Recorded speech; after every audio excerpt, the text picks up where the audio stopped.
เจ้าสวัสดีเจ้าวันนี้มาปะกับแม่ล่ามแล้วเนาะช่องอุจจาภาษาเมืองนะเจ้าวันนี้แม่ล่าจะจวนมาตำน้ำพริกจิ้นหมูนะเจ้าของกินเมืองบ้านเฮาเนาะส่วนผสมนะเจ้าพริกหนุ่มนะเจ้าพริกหนุ่มนี้แม่ล่าจะเอาไปเผาไฟน้อยหนึ่งนะเจ้าไม่ต้องเผานักเนาะเฮาก็ไม่ต้องแกะออกก็ได้ละน้อยเดียวไปได้นะเจ้าพริกหนุ่มนะเจ้าแล้วก็มีหอมแดงกับกระเทียมนะเจ้าหอมแดงกับหอมขาวเนาะแล้วก็มีกะปิน้อยหนึ่งนะเจ้ามีน้ำมันพืชชูรสรสดี แล้วก็ผักป้อมต้นหอมนะเจ้านี่หมูบดเนาะอันนี้เนี่ยเจ้าเอาไว้เสิร์ฟนะเจ้าเดี๋ยวเรามาเริ่มทำกันเลยเนาะเจ้าพริกนี่เขาจะเอาไปตำเนาะแต่แบบนี้มันตำยากนะเจ้า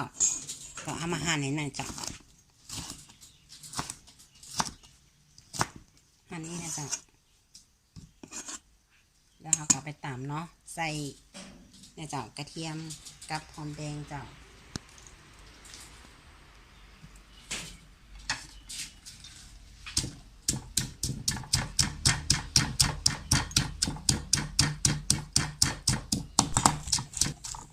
เขาตำได้ประมาณนี้แล้วเราก็ใส่กะปินะเจ้า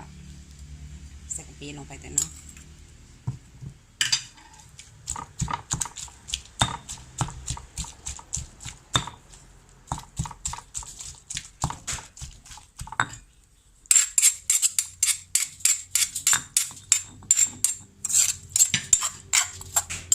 แล้วเราก็ไปตั้งไฟเลยเนาะ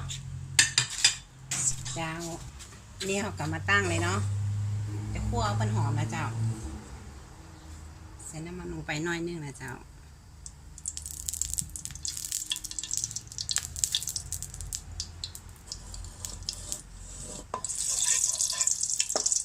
น้ำมันหอมแล้วก็เอา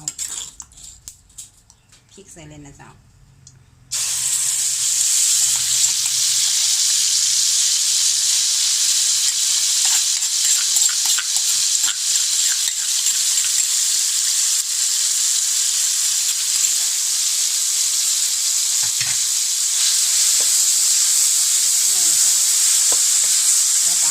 ลงไปเลยนะจ๊ะ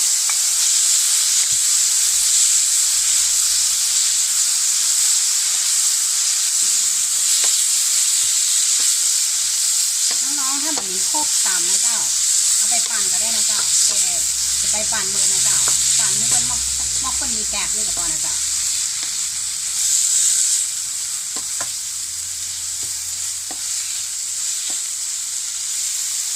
ตัวถ้ามันแห้งก็เอาน้ำไปหยอดนะเจ้าหยอดน้อยเดียวนะเจ้า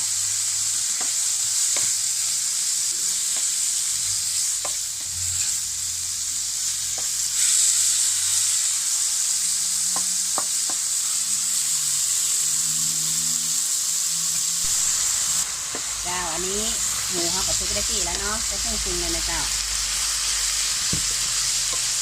แล้วก็ใส่ป้อมต้นหอมนะ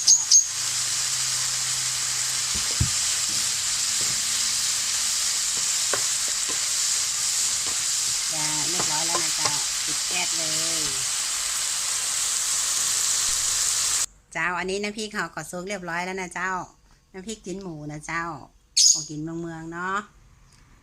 พร้อมเสิร์ฟแล้วนะเจ้ากับเนี่ยเจ้าเครื่องเคียงเนาะใครสนใจก็ไปทำนะเจ้าสำหรับคลิปนี้ไม่ลาไปก่อนเนาะเอาไว้คลิปหน้าค่ะปากันใหม่นะเจ้าไปลืมกดติดตามกันนะเจ้าสวัสดีนะเจ้า